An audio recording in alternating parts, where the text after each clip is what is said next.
Hello class ninth.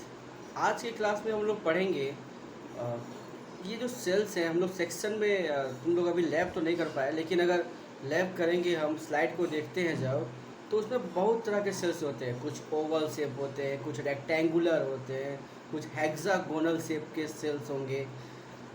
ठीक है, तो डिफरेंट टाइप के सेल्स हैं, कुछ ऐसे ब्रांच होते हैं। तो अलग अलग टाइप के जो सेल्स हैं, इनका स्ट्रक्चर जो इतना वेरीड करता है, अलग अलग स्ट्रक्चर के जो सेल्स होते हैं, ऐसे ही नहीं होते दिखाने के लिए केवल, वो फंक्शन के बेसिस पे होते हैं। उनका जो शेप है वो फंक्शन से क्या है, रिलेटेड है। Their special shapes are related to their special function. For example, epidermis. Epidermis is the, कोई भी हम अगर जैसे एक हम स्टेम लेते हैं किसी नेनुआ का या फिर लौकी का, और उसको ना ब्लेड से ऐसे कट करके छोटा सा एक सेक्शन बनाते हैं, और उसको जब हम देखेंगे माइक्रोस्कोप में, ये बड़ा सा दिखाएगा। ठीक है। और सबसे बाहर वाला जो लेयर होता है वो रेक्टेंगुलर, ऐसे क्लोजली पैक्ड सेल्स होते हैं। रेक्टेंगुलर होगा और क्लोजली पैक्ड सेल्स होंगे। उनको इनके बीच में न्यूक्लियस दिख जाएगा डॉट शेप में। ठीक है। और इनके अंदर साइटोप्लाज्म होता है। अभी उसकी बात छोड़ देते हैं। तो ये रेक्टेंगुलर शेप होने का इसका एक रीजन है। ठीक है। वो क्या रीजन है समझते हैं। एपिडर्मिस के जो सेल्स है ये बैरल शेप्ड होते हैं। अभी हम रेक्टेंगुलर बोल रहे हैं, जब हम पढ़ेंगे टिश्यू के बारे में तब वहाँ पर ज़्यादा डिटेल में पढ़ेंगे। अभी क्या होता है, जैसे बैक्टीरिया है, सेल के अंदर जाना है उसको, तो सबसे पहले सबसे बाहर जो है रहेगा, वही तो उसको अंदर जाने से रोकेगा। जैसे जैसे अपने स्कूल में जो गार्ड होते हैं, अगर कोई बाहर से कोई डिस्टर्बिंग एलिमेंट इंटर करना चाहता है स्कूल में, तो गार्ड क्या करते हैं, उसको रोकते हैं। सबसे बाहर वही तो है। हम लोग तो अंदर क्लासरूम में पढ़ते रहते हैं या पढ़ाते रहते हैं। ठीक है। ये जो बैक्टीरिया है, जब ये इंटर करना चाहेगा सेल के अंदर, तो उसको सबसे पहले फेस करेगा ये। तो ये इसीलिए पास पास होते हैं। पास पास जब रहेंगे तो बैक्टीरिया अंदर जाने का उसको कोई रास्ता नहीं मिलेगा। ठीक है। और इसके बाहर एक क्यूटिकल का लेयर भी होता है जो बैक्टीरिया को अंदर जाने से रोकेगा। तो प्रोटेक्शन देने की वजह से इसके सेल्स ऐसे क्लोजली पैक्ड होते हैं। ठीक है। और रेक्टेंगुलर शेप में होते हैं। तो हर एक शेप का अब एक रीजन है, वाई इस तरह के, मतलब this shapes, the cells look like, why the cells look like this. इसका एक पर्टिकुलर रीज़न है, क्योंकि कोई इसको फंक्शन करना है, कोई काम करना है, इसलिए उसका शेप इस तरीके से है। ठीक है। हम लोग पढ़े थे आरबीसी के बारे में, कि आरबीसी का शेप जो होता है वो डिस्क शेप होता है। जैसे सीडी कैसेट पहले आता था। अब इससे क्या होता है, बहुत सारे ऑक्सीजन जो है इससे जुड़ सकते हैं हीमोग्लोबिन से। आरबीसी में क्या होता है, हीमोग्लोबिन होता है, और हीमोग्लोबिन से बहुत सारे क्या होंगे, ऑक्सीजन जुड़ जाएंगे। और लंग से लेके ये ब्लड जो है पूरे हर एक सेल तक ऑक्सीजन को ज़्यादा से ज़्यादा पहुंचा सकता है। तो इसलिए इसका शेप ऐसा है। ठीक है। नर्व सेल्स, देखो, जैसे हम हाथ में अगर पिंच हुए या ऐसे पिंच भी कर रहे हैं हम हाथ पे, तो तुरंत हमको दर्द का एहसास हो जाता है, हम देखें चाहे मत देखें। अगर हम नहीं भी देख रहे हैं, मेरा हाथ मतलब इधर कहीं है, और कोई पिंच कर दे तो हमको पता चल जाता है। कैसे? क्योंकि हमारे हर जगह से नर्व्स गए हुए हैं, नर्व सेल गए हुए हैं पूरे ब्रेन तक। पूरे पूरे हमारे बॉडी में ही नर्व सेल्स हैं। ये हमको बताते हैं कि क्या कहा जाता है, क्या चीज़ें हमारे साथ हो रहा है, हमारे इन्वायरमेंट में क्या चीज़ें हो रही हैं। ये सब चीज़ का मैसेज वो ब्रेन को देता है। ठीक है।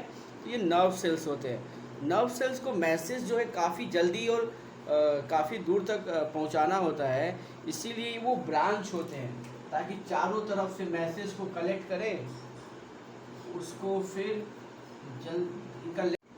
तो नर्व सेल्स का लेंथ भी क्या होता है, ज़्यादा होता है। लेंथ ज़्यादा होने का क्या होने से क्या होगा, मैसेज काफ़ी दूर तक और जल्दी पहुंच जाएगा। ठीक है। ऐसे ही क्लास 8 में जब तुम लोग रिप्रोडक्शन चैप्टर पढ़े थे, तो तुम लोग पढ़े थे फीमेल प्रोड्यूस ओवा एंड मेल प्रोड्यूस स्पर्म। अगर हम साइज का कंपेरिजन करें एक स्पर्म का और एक ओवा का, तो ओवा स्फेरिकल होता है और काफ़ी बड़ा होता है स्पर्म के साइज से। क्यों?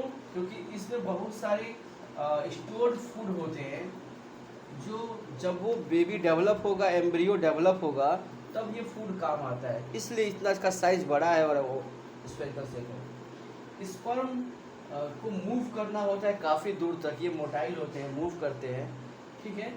तो मोटाइल का मतलब होता है मूव करना। तो ये स्पर्म जो है ये मोटाइल होते हैं, मूव करते करते यहाँ तक ओवा तक पहुँचते हैं, ठीक है। इसलिए इनका शेप टैडपोल शेप है, ठीक है।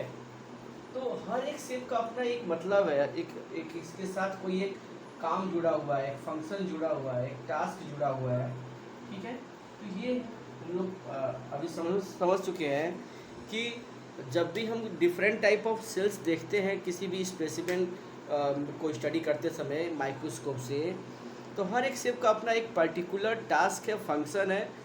किसी रीजन की वजह से उसका शेप उस तरह से है, वैसे ही नहीं कही है, ठीक है।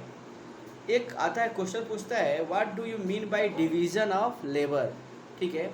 एक क्वेश्चन लिख लेना, what do you mean by division of labour करके।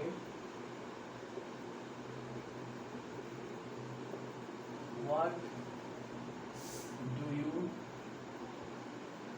Mean by division of labour, ठीक है। Explain it.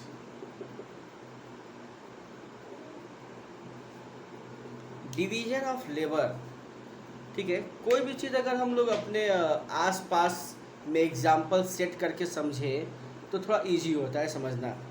डिवीजन मतलब बांटना, लेबर मतलब काम, परिश्रम। तो काम का अगर बंटवारा करना ही कहलाता है डिवीजन ऑफ लेबर। जैसे तुमको पढ़े होगे कंपाउंड फैमिली, या सिंपल अगर एक एटॉमिक फैमिली भी है, न्यूक्लियर फैमिली भी है, तो उसमें भी क्या होता है, काम का बंटवारा होता है। जो मदर है वो खाना बना रही है, फादर जो है वो जॉब करते हैं, पैसा ला रहे हैं, और कई काम है वो कर रहे हैं, ठीक है। छोटा मोटा जो घर में काम है ब्रदर कर रहा है, बहन जो है खाना बना दे रही है, या फिर मदर का हेल्प कर रही है, ठीक है। इस तरह से लोगों को में काम बटा हुआ है। किसी एक आदमी के ऊपर सारा काम अगर हम थोप दें तो हो सकता है वो कर दे, कंप्लीट कर दे, लेकिन उतना बढ़िया नहीं कर पाएगा जितने लोग अलग अलग कर रहे हैं, ठीक है। जितना अच्छा अगर एक मदर कुक करती है फूड, उतना फादर कर भी सकता है, नहीं भी कर सकता है, क्योंकि उसको बहुत सारे काम करने हैं। जैसे अगर उसको जॉब भी करना है, ठीक है, फिर आएगा घर पे थका रहेगा, उसको फिर घर का भी काम करना पड़े। अगर एक ही आदमी को बहुत सारा काम करना पड़े तो हो सकता है एक दो दिन अच्छा से खाना बना दे, काम कर दे, लेकिन लगातार जब उनको करना पड़ेगा तो थकान हो जाएगा उनको और वो फिर अपना जो नॉर्मल काम है उसको भी नहीं कर पाएंगे। यानी डिवीज़न ऑफ लेबर बहुत ज़रूरी है हम लोगों में भी और बॉडी के अंदर भी। अगर हम अपने ब्रेन को ही बोल देते तुम ही ब्लड को पंप करो पूरी हर जगह, तुम ही जो है चलने में भी हेल्प करो, सर के बल हम चलेंगे, तुम ही जो है खाना खाने में भी हेल्प करो, तुम ही सांस लेने में भी हेल्प करो, तो एक इकलौता ब्रेन जो है हर एक काम थोड़ी कर पाएगा। उसको हेल्प लेना है हर एक आर्गन से। हमारा हार्ट जैसे, हमारे अंदर भी डिवीजन ऑफ लेबर है, काम बटा हुआ है। रिस्पायरेशन ब्रीदिंग है, सांस लेना है तो नोज के थ्रू जाएगा, ट्रैकिया के थ्रू जाएगा, लंग्स के अंदर जाएगा एयर। ट्रांसपोर्टेशन करना है तो मटेरियल को एक जगह से दूसरी जगह ले जाने के लिए अलग अलग आर्गन है। ब्लड को पंप करना है तो हार्ट है, ठीक है।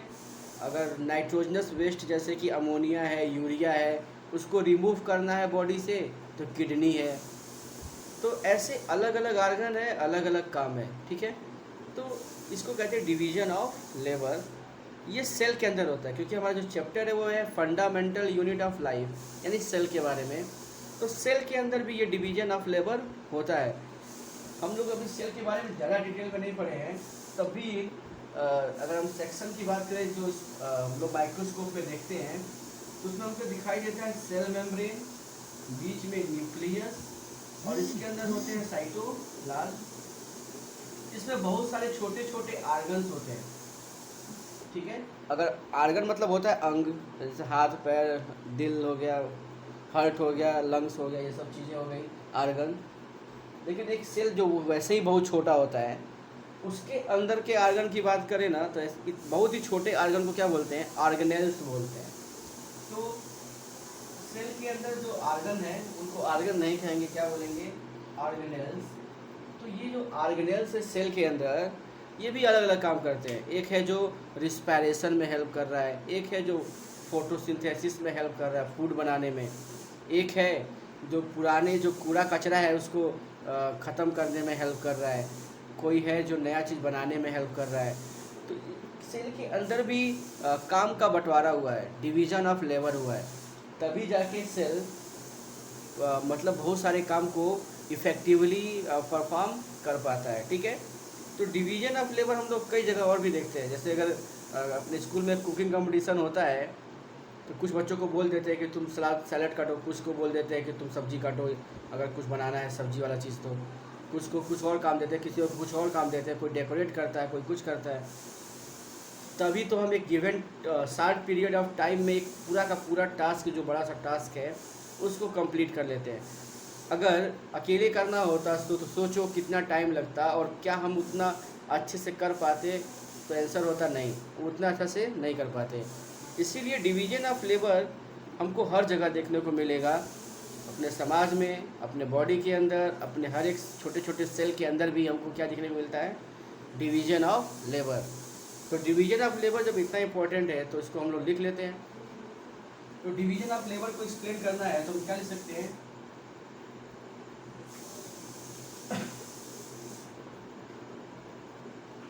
different part of body do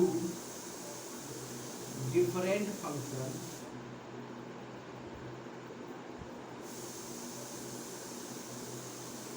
This is called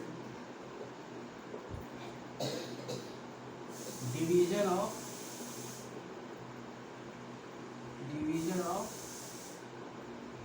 labor, ठीक है। For example, heart pumps blood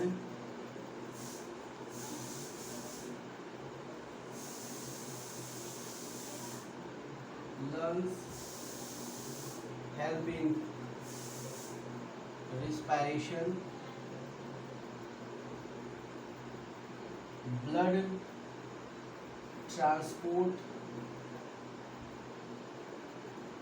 materials etcetera. तो बहुत सारे पार्ट हैं हमारे बॉडी के जो अलग अलग टास्क को करते हैं, और इस तरीके से पूरा का हमारा पूरा ये जो बॉडी का जो सिस्टम है वो रन कर रहा है, ठीक है।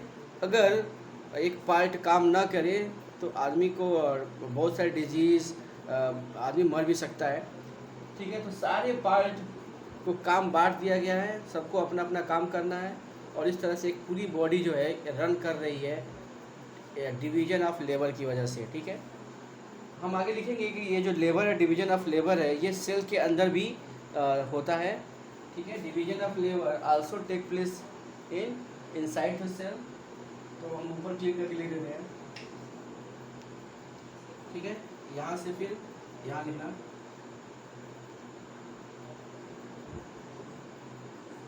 Division of labour is also seen inside the cell